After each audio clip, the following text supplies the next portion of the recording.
జనసేన అధినేత పవన్ కళ్యాణ్ నేడు చిత్తూరు జిల్లాలో పర్యటించనున్నారు. ఉదయం 10 గంటలకు ప్రత్యేక విమానంలో తిరుపతికి వెళ్లనున్న పవన్ అక్కడ ఎయిర్పోర్ట్ నుంచి హెలికాప్టర్ ద్వారా పెంగరగుంట చేరుకోనున్నారు. అక్కడ సేనాని ముసలిమడుగులో కుంకి ఏనుగుల శిబిరాన్ని సందర్శిస్తారు. అనంతరం గజారామంలో ఏర్పాటు చేసిన నగర వనాన్ని ప్రారంభిస్తారు. తర్వాత మొక్కలు నాటే కార్యక్రమంలో పాల్గొంటారు. మొక్కలు నాటిన అనంతరం రైతులతో ముఖాముఖి కార్యక్రమం నిర్వహించనున్నారు.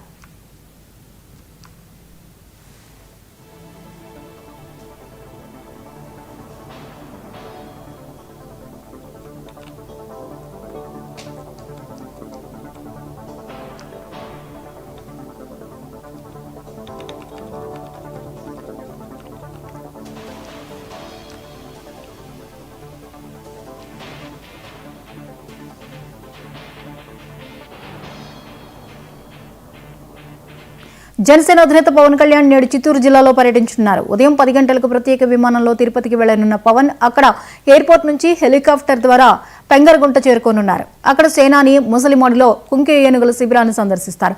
అనంతరం గజారామంలో ఏర్పాటు చేసిన నగరవనాన్ని ప్రారంభిస్తారు. తర్వాత మొక్కలు నాటే కార్యక్రమంలో పాల్గొంటారు. మొక్కలు నాటిన అనంతరం రైతులతో ముఖాముఖి కార్యక్రమం నిర్వహించనున్నారు.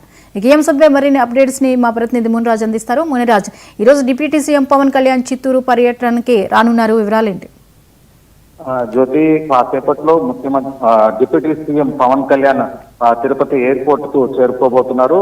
ఆయన ఎయిర్పోర్ట్ కు చేరుకున్నాక అధికారులు స్వాగతం పలికి అనంతరం ఆయన ప్రత్యేక హెలికాప్టర్ లో పలమనేరుకు, చిత్తూరు జిల్లా పలమనేరుకు చేరుకోబోతున్నారు. అక్కడ ఎలిఫెంట్ హబ్ ను ముస్లిం మడుగులో ఏర్పాటు చేసిన ఎలిఫెంట్ హబ్ ను ప్రారంభిస్తారు. ఈ ప్రారంభోత్సవంలో కూడా అధికారులతో పాటు ప్రజాప్రతినిధులు కేవలం స్వాగతం వరకు మాత్రమే పరిమితం కాబోతున్నారు.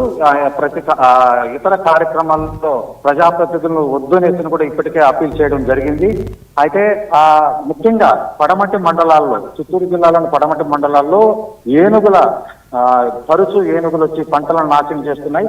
అలాగే ఈ పంటలను కాపాడుకునేందుకు వెళ్తున్నటువంటి రైతుల ప్రాణాలు కూడా తీస్తున్న సందర్భం ఎదురవుతుంది. అయితే కుంకి ఏనుగులు అడవి నుంచి ఆహారాని కోసం కానీ నీళ్ల కోసం కానీ వచ్చేస్తున్నట్టు ఏనుగులను తిరిగి అడవి వైపు మళ్లించేందుకు కుంకి ఏనుగుల్ని కర్ణాటక నుంచి తీసుకొచ్చారు. ఈ తీసుకురావడంలో పవన్ కళ్యాణ్ చూపించినటువంటి చొరవ ఫలితంగానే కుంకి ఏనుగులు ఏపీకి వచ్చాయని స్పష్టంగా చెప్పుకోవచ్చు. ఎందుకంటే 20-25 ఏళ్లుగా నానుతున్నటువంటి సమస్యను తను అటవీ శాఖ మంత్రిగా ప్రమాణ స్వీకారం చేసిన అతి తక్కువ కాలంలోనే కర్ణాటక ప్రభుత్వంతో చర్చలు జరిపి కుంకి ఏనుగులు తీసుకురావడం జరిగింది. దీంతో పంటల మీద దాడి చేస్తున్నటువంటి ఏనుగుల డైవర్ట్ చేయడంలో ఈ కుంకి ఏనుగులు కీలక పాత్ర వహిస్తున్నాయి.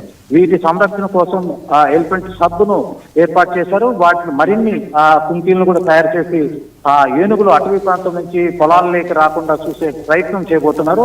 అయితే ఈ ఏనుగుల దాడులతో పంటలు కోల్పోయిన వాళ్ళు లేక అంగవికలాంగులైనటువంటి వ్యక్తులతో కూడా ఎలిఫెంట్ హబ్ ప్రారంభం తర్వాత ఆయన రచ్చబండ కార్యక్రమం నిర్వహించే అవకాశాలు స్పష్టంగా కనిపిస్తున్నాయి. ఎందుకంటే రైతులతో ముఖాముఖి మాట్లాడి ఎటువంటి సమస్యలు వాళ్ళు ఎదుర్కొంటున్నారు, దానికి ప్రభుత్వం వైపు నుంచి చేయాల్సినటువంటి అవకాశాలు ఏమేమి ఉన్నాయని కూడా ఆయన నేరుగా రైతుల నుంచే తెలుసుకోబోతున్నారు. జ్యోతి, రైట్, థ్యాంక్ యూ మునిరాజ్.